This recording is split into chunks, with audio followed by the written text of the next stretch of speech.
Thank you guys for joining us today. I will let them introduce themselves. I'm Suzette Areola, privileged to be the athletic director here at East Central High School. This is our head basketball coach. Hi, Vanessa Villarreal. And the star of the hour. Hello, Asia Prudhomme. Do you need her to spell that for you guys?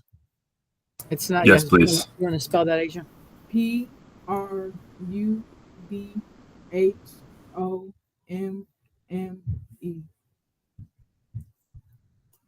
Thank you. Y'all need that one more time?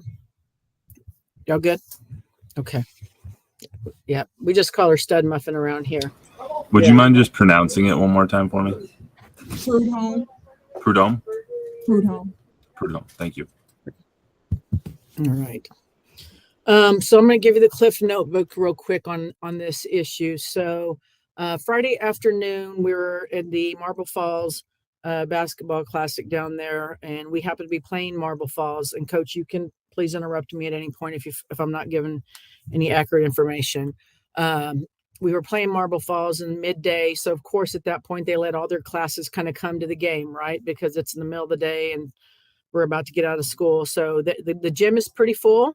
It's pretty loud. They have a pretty active student section. Typically, there were quite a few admin at this game. And so in my understanding, I was not there. My assistant AD was there, and she's our head softball coach. Coach Wellham was there, but she was sitting on the other side of the stadium. That the acoustics is pretty bad in there. So, and on top of all of the screaming and yelling that was going on. So when Asia was at the free throw line, I'm going to say multiple times or different times, or was this just on this one occasion, Coach? So I did not hear them as well in the moment of the game. Just a lot going on. It was a pretty intense game. We could hear noises, but we kind of just could not identify them. But just going back through the huddle video, just watching film that night and the next day, we found three videos that you could hear those noises. But obviously, the one at the free throw line, which is right at the end of the second quarter, was the most loud because it's pretty much silent in the gym at that moment during the free throw line. And so it was at the end of the first half. But this game was pretty intense. I had already gotten a technical foul in the second quarter because of how intense this game was going and some of the issues that were going on. So there was just a lot going on. So we did not identify the sounds immediately. They came after when we started watching film and watching through our huddle video.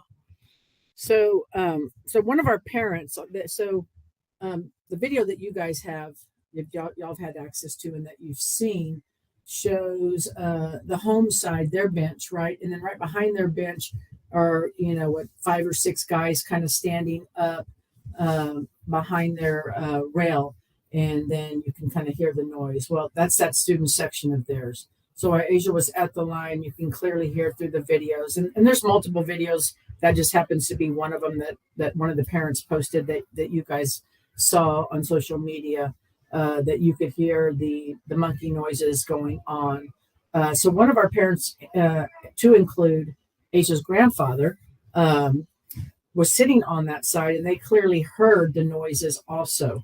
One of the parents at that point went to go let the administration know, and when she did, at some point, she did see the administration address the kids. We don't know what they said to them. They did not ask them to leave. They never escorted anyone out of there, but she did see them go towards the student section, and she just assumed that they might have said something to them, right? Of course, the heckling and noise, the noises were not quite as loud anymore. You really couldn't tell, but the heckling continued, and nothing really happened after that. The loud monkey noises, you couldn't really hear them, but she thought that they were still under breath, just not as loud. So the game ended. They really didn't know, but Asia really didn't know about it. She was focused on the game at that point too, even at the free throw line. And so until the game was over, then that evening they already had plans because they went straight out to dinner, and then they started looking at film. And then the next morning when we got back to the stadium, one of the parents had told the admin on duty for us, what had happened, and coaching them started to look at film more. And that's when we started to look into this, or, it was more on Saturday. So we let the administration know there. They said that they would look into it. My understanding is that when we got back from there Saturday night, I think that's when some of our parents started to post some of the way they felt about it and some of the videos. I think the communications director from Marble Falls at that point must have let the principal know, because they DM'd the parent, and he had put a statement out, basically kind of an apology, and basically saying this is not who we are. We do not stand for this kind of culture here at Marble Falls, and that we will look into it, and that we will make sure that we investigate this, and that we'll follow the student code of conduct and look into it. Yeah, unfortunately, we are on Thanksgiving break, and so when we get back, that that was going to take high priority. And so once I found out about it, I worked on it constantly yesterday. I was on the phone with the assistant athletic director, the head basketball coach, the athletic director. We've been on with the principal, myself, her, of course, my superintendent, Mr. Toscano, one of our executive directors, Mr. McKay, and then of course, Brandon. We've been all kind of communicating and working on this ever since yesterday. But more importantly, one, what the kids did was completely wrong, hurtful, and uncalled for. But we're more worried about Asia, making sure that Asia was okay. That was our number one priority, is making sure that Asia and that all of our girls, because she is not the only Black girl that we have on our team, or Hispanic girl, or girl of, I say, minority or color. Coach Varial does a very good job of taking care of her girls. And after that happened, of meeting with them and talking to them. And so, everyone's rallied around Asia, this community, the administration. It's been nothing but an outpour of support. I think, what I would say is that Asia has handled this like a champ. I mean, most kids these days would take to social media, right? And what would they do? They would just start probably going off on Marble Falls, and I can't believe these kids and what they did to me, and probably shooting off nothing but negativity, right? And probably some inappropriate statements, but Asia didn't handle it that way.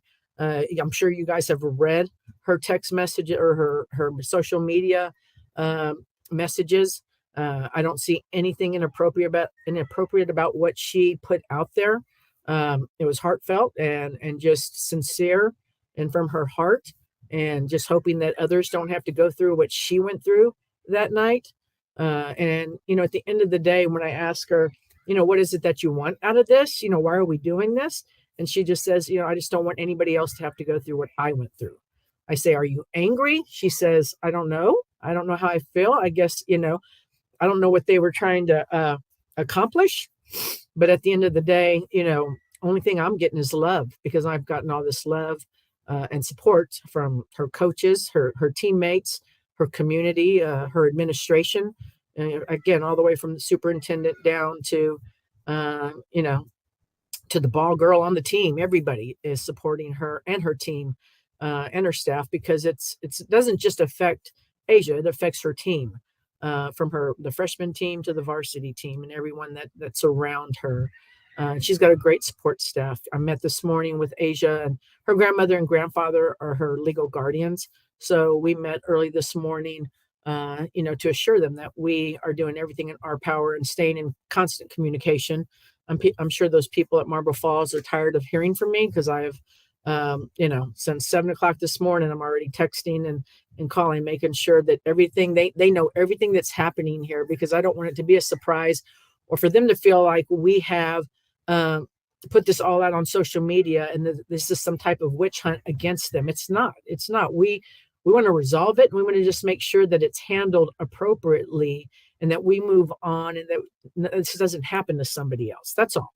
We're not looking for, and we don't want to know what happens to those kids once they figure out who it is. That's their business.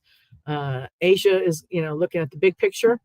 She wants to play college basketball, and she's got dreams that she's going to fulfill, and I'll let her talk about that. But from our standpoint, we're going to continue to move on and get through this together. But we are working with that school district and staying in contact with them, and we have to trust that they will continue to do everything in their power, and no stone will go unturned to make sure that they run a thorough investigation, and we'll get to the bottom of that. And I will stay in contact with them until, and I know legally they can't tell me what it is they end up doing, right, to the kids when they find them, but we will just stay in contact and make sure that I see it through to the end. And like I said, this district has shown Asia and her grandparents all the support, and we're here to help them in any way that we can to help them get through that. And real quick, can we hear a couple of comments from Asia, maybe about the incident, as well as how the community is rallying behind her? Would you guys mind lowering the camera just a tad so there's a little bit less room up top? Perfect. Thank you so much. Thank you. As Coach said, it's a lot of love here, and I really appreciate that, because without it, I don't know what I would do. I really appreciate them in my life. It's very special to have people like them on my side. Thank you, Asia. All right, so reporters, you can ask questions now at this time. Asia, what were you thinking in the moment when you heard those, especially the one that has now made it on social view at the free throw line, and hearing the racially charged noises that were pointed in your direction? Well, when I was at the free throw line, I wasn't really paying attention, because I was always taught to ignore the stands, focus on the free throw. But after I saw the video, it really hit me in a soft spot, and I was very shocked. Asia, I know you talked about the support. I saw somebody on Twitter who's also they're a hooper as well, and they kind of went through the same thing. How did it feel to know that someone else went through that too as well with the same team? I feel like that's just crazy, because if it happened once, then the problem should be solved by now. But obviously, they don't pay too much attention to their students.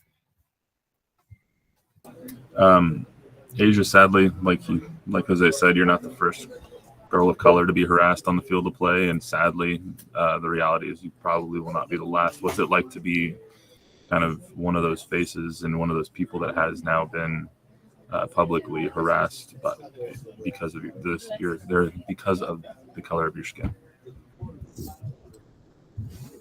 I honestly don't know how to feel, because I've never had this happen to me before. So I'm still in shock a little bit. But like I said, I'm glad I have the support system that I have and the love that I'm getting from it. Is it a little cognitive dissonance having this happen pretty soon after you reached a pretty impressive career milestone? I mean, it at least personally going through or seeing that you had such a great moment a couple days ago juxtaposed with this, is that tough to kind of reconcile, or how are you kind of processing everything that's happened over the last 4 days, I suppose, at this point? I'm just pushing through, trying to finish my senior year. It's my senior year. I want to have fun. I'm still a kid, but it's just stuff that I got to get over. What are your plans for college? I want to go to college to be a basketball coach, and I want to play in college. Hi, Asia. It's Sarah with Ken's 5. Thank you so much for your time today. I also was looking through your Twitter, and I'm just amazed at how well you have spoke of this situation. What do you want other people to take away from what happened over the weekend, especially as a woman in basketball? I mean, what do you want people to know about you and how you're going to move forward from this? I would like people to know not to let people get in your head, and don't let them bring you down just for something that they have no control over. Well, they do have control over it, but something that they were taught. Like, that's just how I feel. I feel like Asia, can you talk a little bit about yourself? We know that you're raised by your grandpa and your grandma. You want to go on to become a coach in college. Can you talk a little bit about yourself, like, and kind of what, just a little bit more about yourself? I'm a loving person. I love hard. I'm sweet. I may look mean, but I'm really not. I'm the sweetest person you will ever meet in the world. Hey, so I heard a fun fact about you through my best friend, Miss Kalunga, because she's the dance director there. She said that you're one of her dancers your freshman year. Yes, sir, I was. Asia, how old are you? I'm 18. 18. Thank you. Got a question for Coach Villarreal. Coach, in September, there was an issue in Canyon High School with students saying derogatory, racially charged comments towards a group of Black girl volleyball players. How often do these things happen that might go unnoticed, like this one or that circumstance did? I feel like this happens a lot. I'm very active on social media with what we promote for our program. Very active with what we speak about with our girls. So we always speak about right and wrong, and seeing the stuff on social media with the Canyon situations. I followed it a lot. And so for it to happen here,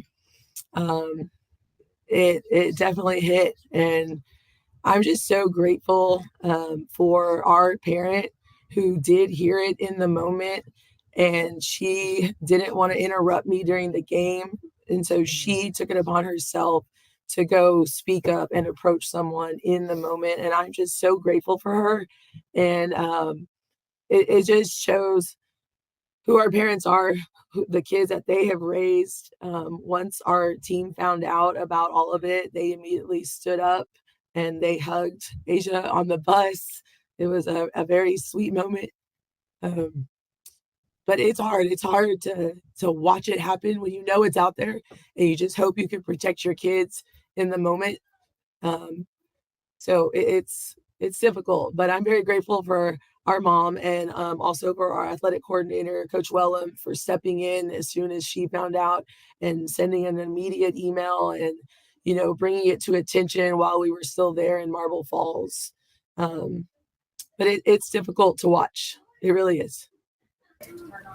Is there something in your eyes that can be done by the UIL or schools across Texas that can proactively kind of stop this hatred from coming out, and so we don't get in these scenarios? I think having stronger adults to stand up for what is right versus wrong. It's very hard to watch that video once I actually got to see it. And, those kids are standing right behind the bench. They're not in seats, they're right behind. And there's 6 adults sitting in a VIP section, admin section, that are not 5 feet from them. And for any adult to hear it and not say anything when they're right there is just really hard for me to comprehend. And again, I'm just so grateful for our parent who knew that it was wrong and stood up for our program in Asia. But I think more accountability for the adults. It's okay to speak up, and it's okay to let kids know the difference of what they're doing for right versus wrong. I think a lot of adults don't want to do that. And fortunately for our program, I am one of those adults that is okay with doing that. And we tell our parents that it is okay to do that. When something that is not right is happening, we speak up over here.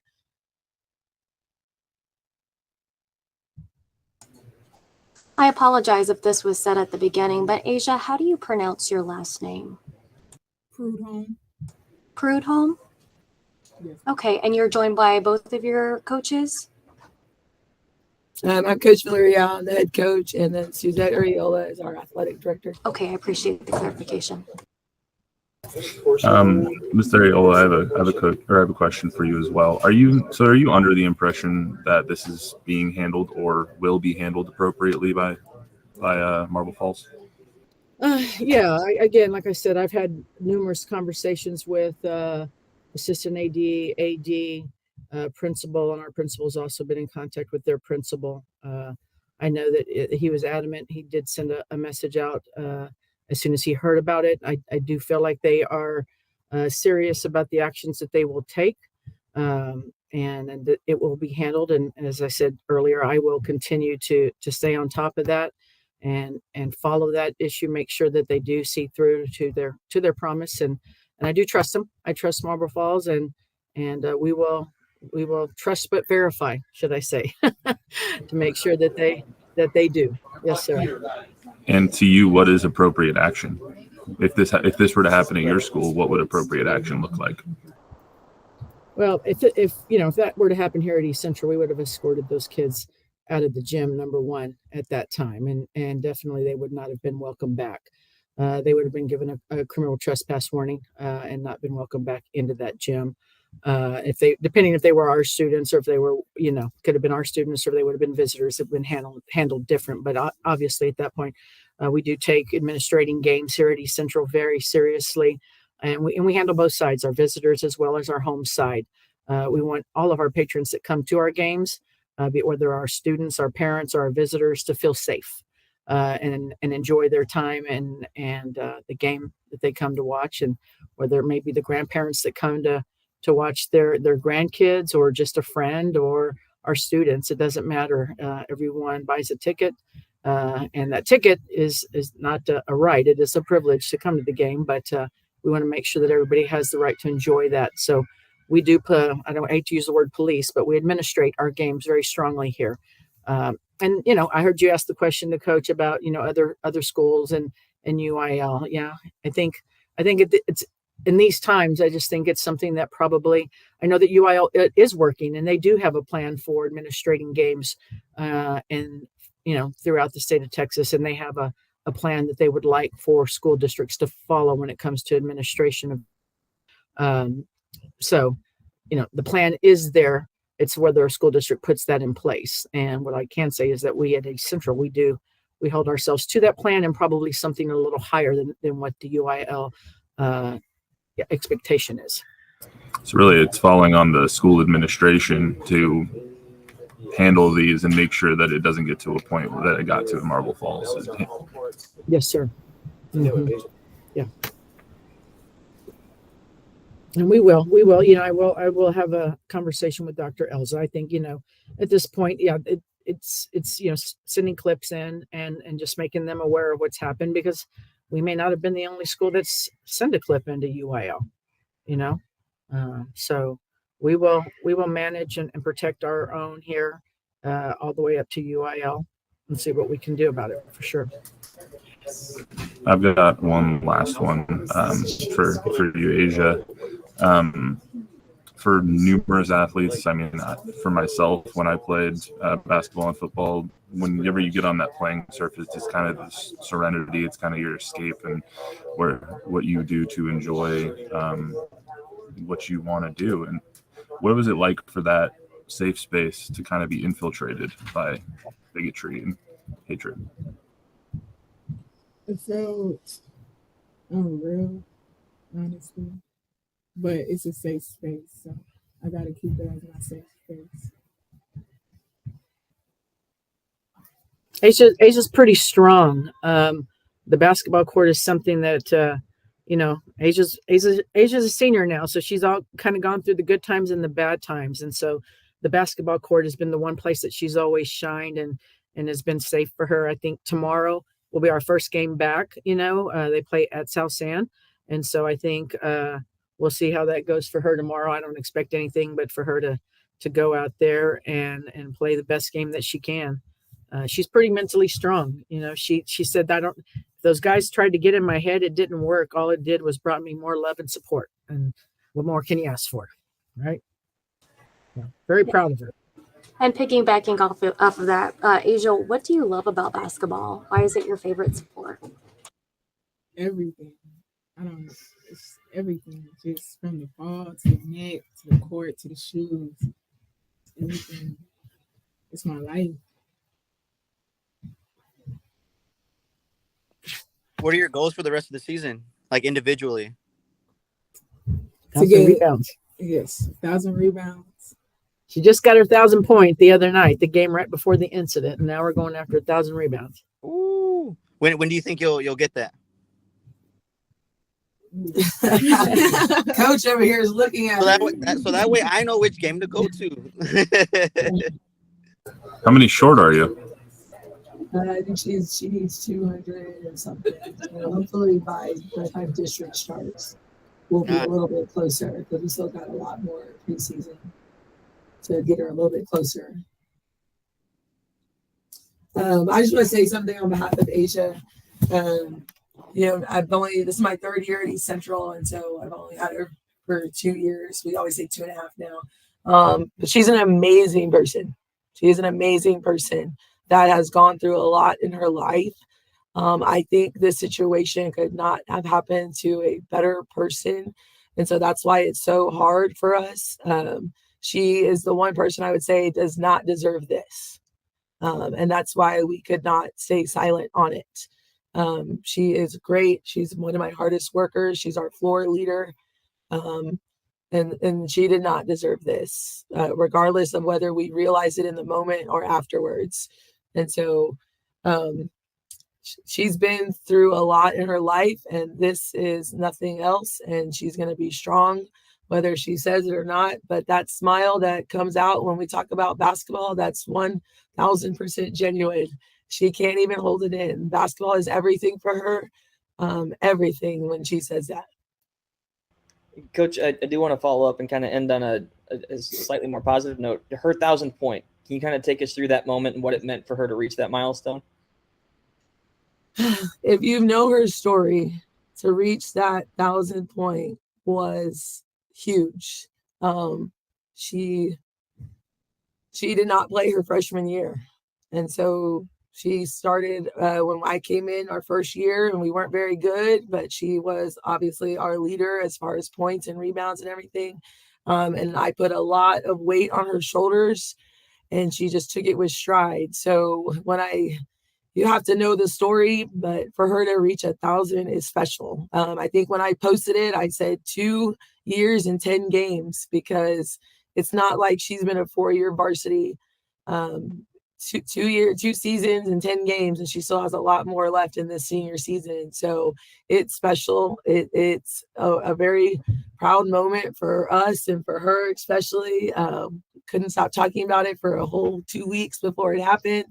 But now we're going for 1,000 rebounds. And last year we called her a walking double-double because she averaged a whole lot of points and a whole lot of rebounds. And so we're going to get there. And it's something that is important to her as far as her individual goals, but it's also important because she's a leader on our team. And by doing those two things, she's doing her job on the court for us.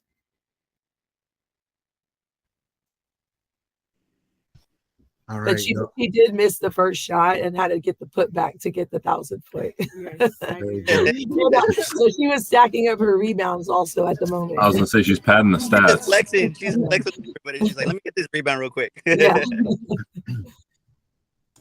All right, guys. Maybe just one more question. I want to respect Asia's time here. Anyone with a last question here? I'm good. Did you say what position you played? I'm a power forward.